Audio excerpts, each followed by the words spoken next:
சரி date open பண்ணுங்க. என்ன மக்களே, அரோரா கமருதீன் இந்த ரெண்டு பேருமே சேர்ந்து நம்ம எல்லாரையுமே முட்டாளாக்கிட்டு இருக்காங்க அப்படிங்கிறது தான் உண்மை அப்படின்னே சொல்லலாம். ஆமாங்க, கமருதீனை போல காத்து வாக்குல ரெண்டு காதல் அப்படிங்கிற மாதிரி ஒரு கான்செப்டை கொண்டு போயிட்டு இருக்காரு. இதுல நான் பல இடங்கள்ல சொல்லியிருக்கேன், பாருக்கு வெளியே சப்போர்ட் இருக்குது, வீக்கெண்ட் எபிசோட்ல கைத்தட்டல்கள் நிறைய வருது அப்படிங்கிறதுக்காக தான் பார்வை ஸ்டெப்னியா பயன்படுத்தி இருக்காரு கமருதீன் அப்படிங்கறத என்னோட கருத்தா இருந்துச்சு. அது கிட்டத்தட்ட உறுதியா இருக்கு அப்படின்னே சொல்லலாம். ஆமாங்க, நேற்றுக்கான எபிசோட போல கமருதீன் அரோரா இவங்க ரெண்டு பேருக்கு இடையில மிகப்பெரிய சண்டைகள் எல்லாமே வர மாதிரி காட்டியிருந்தாங்க. அந்த இடத்துல கமருதீன் வந்து நீ எல்லாம் ஒரு ஆளே கிடையாது, துஷார் வெளியே போறதுக்கு நீ தான் காரணம், பிரவீன் மாதிரி நல்ல போட்டியாளர்கள் வெளியே போறதுக்கு நீ தான் காரணம், நீ தான் கேமே ஆடாம பிக் பாஸ் வீட்டுக்குள்ள இருந்துகிட்டு இருக்க, வேலையும் செய்ய மாட்டிருக்க அப்படிங்கிற மாதிரி அரோராவை போட்டு பொழக்கிற மாதிரி எல்லாம் காட்டியிருந்தாங்க. இந்த இடத்துல கமருதீன் வந்து உண்மையாவே அரோரா கிட்ட சண்டை போடுறான் அப்படிங்கிற மாதிரி நினைச்சுக்கிட்டு வினோத் வந்து கமருதீனுக்கு சப்போர்ட் பண்ணிருப்பாரு. வினோத்தை பொறுத்தவரை என்னோட நண்பனுக்காக நான் பேச வருவேன் அப்படிங்கிற மாதிரி எல்லாம் பேசியிருந்தாரு. இன்னொரு சைட் பார்த்தோம் அப்படின்னா அரோராக்கு சப்போர்ட் பண்ணிட்டு ஆதரையும் நிறைய இடங்கள்ல பேசியிருப்பாங்க. இது எல்லாமே நம்ம பார்த்தோம். அதே மாதிரி வினோத் கமருதீன் இந்த ரெண்டு பேருமே அரோரா கிட்டே உட்கார்ந்து பேசுறாங்க. ஏமா நம்ம மூணு பேரும் ஒன்னா இருக்கும்போது எவ்வளவு ஃபன் பண்ணோம், எவ்வளவு ஜாலியா இருந்தோம், அதெல்லாம் கொஞ்சம் யோசிச்சு பாரு. ஆதிரை வந்ததுக்கு அப்புறமா நீ எங்க சைடு வரவே மாட்டுக்க, நம்ம எல்லாருமே ஒன்னா சேர்ந்து ஃபன் பண்ணுவோம் அப்படிங்கிற மாதிரி எல்லாம் பேசியிருந்தாங்க. இதுல விக்ரம பொறுத்தவரை எல்லா இடங்கள்லயும் உண்மையா இருந்திருக்காரு. அதாவது நட்பா இருக்கும்போது எல்லாரும் கூடயும் சேர்ந்து ஃபன் பண்ணாரு. அதே நேரத்தில் கமருதீன் மேல வினோத் வச்சிருக்கிற பாசம் உண்மையானது அப்படின்னு சொல்லலாம். எதுக்காகனா அரோரா கமருதீன் இந்த ரெண்டு பேர் பிரச்சனையில எல்லாருமே கமருதீனுக்கு எதிராக பேசினாங்க. அதாவது ஒரு பெண் கிட்ட இப்படி நடந்துக்க கூடாது, இதெல்லாமே ரொம்ப அநாகரிகம் அப்படிங்கிற மாதிரி பேசினாங்க. விக்ரமே சொம்பு தூக்கிட்டு வந்திருந்தாரு. அந்த இடத்துல வினோத்தை பொறுத்தவரை பொழந்து கட்டினாரு. அரோரா எப்படி எங்க கூட இருந்தா தெரியுமா? அது மட்டும் இல்லாம கமருதீனும் பார்வும் காதல் பண்றாங்க, அவங்க காதலை பிரிக்கணும் அப்படிங்கிறதுக்காக அரோரா எவ்வளவு எல்லாம் பேசியிருக்கா தெரியுமா? நானும் இருந்திருக்கேன், நானும் பார்த்திருக்கேன், அவ்வளவு கேவலமான வேலைகளை இந்த அரோரா பண்ணிருக்கா அப்படிங்கிற மாதிரி விக்ரம் கிட்ட ரொம்பவே பேசினாரு வினோத். ஆனா இதெல்லாம் கமருதீன் போடுற வெளிவேஷம் அப்படிங்கிறது வெகுளியா இருக்கிற வினோத்துக்கு தெரியல அப்படின்னு சொல்லலாம். ஆமாங்க, கொஞ்ச நேரம் கழிச்சு பார்த்தோம் அப்படின்னா அரோரா கூட தனியா உட்கார்ந்து கமருதீன் பேசிட்டு இருக்காரு. அந்த இடத்துல உன்னை எனக்கு ரொம்பவே பிடிக்கும், நீ ஆதரை கூட சேர்ந்து இருக்கிறத என்னால ஏத்துக்கவே முடியல, எனக்கு பொசசிவ் ஆகுது, நான் பாரு கூட இருக்கிறதுமே உனக்கு அப்படி ஃபீலிங்ஸை தரலாம், ஆனா என்ன போறதவள பார்வெல்லாம் எனக்கு ரொம்பவே பிடிக்காது, அவளை போறதவள ஜஸ்ட் என்னோட எக்ஸ் லவர் மாதிரி தான் இருக்கிறா, அதனாலதான் அவகிட்ட பேசி பழகிட்டு இருக்கேன், மத்தபடி எனக்கு ஒன்னதான் பிடிக்கும், பார்வெல்லாம் செகண்ட் தான், பார்வோட எனக்கு ஒன்னதான் பிடிக்கும் அப்படிங்கிற மாதிரி அரோரா கிட்ட ரொம்பவே கடலை போடுறாரு. அந்த இடத்துல அரோராக்கு வெக்கப்பட்டதெல்லாம் பார்க்கணுமே, எம்மா கேவலமா இருக்குமா அப்படிங்கிற மாதிரி இருந்துச்சு. ஆமாங்க, இந்த அரோராவை பொறுத்தவரை விக்ரம் கிட்ட பேசிட்டு இருக்காங்க. அந்த இடத்துல விக்ரம் கேட்கிறாரு, அதாவது கமருதீன் வந்து பார்வை காதல் பண்றேன், பார்வும் கமருதீனை காதல் பண்றேன் அப்படிங்கிற மாதிரி சொல்றாங்கல்ல, உனக்கும் அவனுக்கு இடையில இருக்கிறது என்ன உறவு அப்படிங்கிற மாதிரி கேட்கிறாரு. அந்த இடத்துல இந்த அரோரா என்ன சொல்லிருப்பாங்கன்னு நினைக்கிறீங்க? ஃப்ரெண்டுன்னு சொல்லிருப்பாங்களா? இல்லங்க, ஃப்ரெண்ட் எல்லாம் கிடையாது, ஃப்ரெண்டையும் தாண்டினது. அதாவது ஒரு ஆணும் பெண்ணும் உரசிக்கிட்டு இருந்தா அதுல ஒரு சுகம் இருக்குல்ல, அதெல்லாம் நார்மல் தான், அதுதான் கமருதீன் கிட்ட எனக்கு பிடிக்கும் அப்படிங்கிற சொல்றாங்க. இதுக்கு பேர் என்னங்க? எனக்கு புரியல. அது மட்டும் இல்லைங்க, நேற்றுக்கான லைவ் ஸ்ட்ரீம்ல பார்வை விட எனக்கு ஒன்னதான் பிடிக்கும்னு கமருதீன் சொன்ன உடனே அரோரா வந்து சிரிக்கிறாங்க, ஒரு மாதிரி வெக்கப்படுறாங்க, கொலைகிறாங்க. அதுக்கப்புறமா அவங்களோட மைக்கை கொஞ்சம் விலக்கி வச்சுட்டு கமருதீன் காதுல குசு குசுன்னு பேசிட்டு இருக்காங்க. கடைசியா ஒரு வார்த்தை சொல்றாங்க, அது மட்டும் கேப்சர் ஆகுது. என்ன சொல்றாங்க அப்படின்னு பார்த்தோம்னா, ராத்திரி பார்த்துக்கலாம், ராத்திரி நான் லாஸ்டா தான் படுப்பேன், ரொம்பவே லேட்டா தான் படுப்பேன், ராத்திரி பார்த்துக்கிடுவோம் அப்படிங்கிற சொல்றாங்க. ராத்திரி என்னத்தை பார்க்க போறீங்க? துஷார் கிட்டையும் இதே வேலையை தான் பார்த்தீங்க, இப்போ கமருதீன் கிட்டையும் இதே வேலையை தான் பாக்குறீங்க.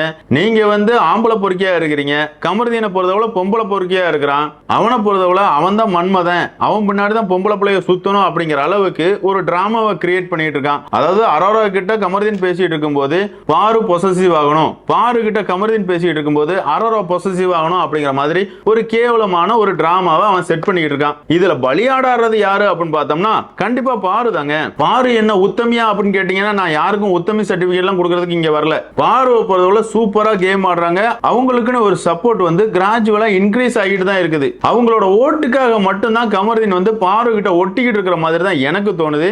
என்னதான் இருந்தாலும் கமருதீனை பொறுத்தவரை வந்த முதல் வாரத்திலேயே சொல்லிட்டாரு, அரோரா நான் உனக்காக தான் பிக் பாஸ் வீட்டுக்குள்ளே வந்திருக்கேன், நீ தனியா இருந்து கஷ்டப்படக்கூடாது அப்படிங்கிறதுக்காக தான் நானும் பிக் பாஸ் வீட்டுக்குள்ள வந்திருக்கேன் அப்படிங்கறதெல்லாம் அரோரா கிட்ட பேசியிருந்தாரு. அதுக்கப்புறமா தான் இந்த பலூனக்காவை பொறுத்தவரை துஷார் கிட்ட காதல் கண்டன் பண்ணாங்க. அந்த நேரமே கமருதீன் துஷார் இந்த மாதிரி ரெண்டு காதல் கண்டன் தான் ஓடிக்கிட்டு இருந்துச்சு, முக்கோண காதல் கதை தான் ஓடிக்கிட்டு இருந்துச்சு. துஷார் வெளியே போனதுக்கு அப்புறமா இப்போ அந்த இடத்துல பார்வை சேர்த்துக்கிட்டு அதே மாதிரியே முக்கோண காதலை கொண்டு போறாங்க. இதுதான் இந்த சீசனோட பேட்டர்னா அப்படிங்கறதெல்லாம் தெரியல. கமருதீன் அரோரா காதல் பண்றாங்க அப்படின்னா அது அவங்களோட விருப்பம், பண்ணலாம், தப்பே கிடையாது. வந்த முதல் வாரத்திலேயே உனக்காக தான் நான் வந்திருக்கேன் அப்படிங்கிற ஒருத்தன் சொல்றான். அதுக்கப்புறமா இந்த அம்மா வந்து இன்னொருத்தன் கூட காதல் கண்டன் பண்றான் அப்படிங்கிற மாதிரி கன்றாவிய பல வேலைகளை பண்றாங்க.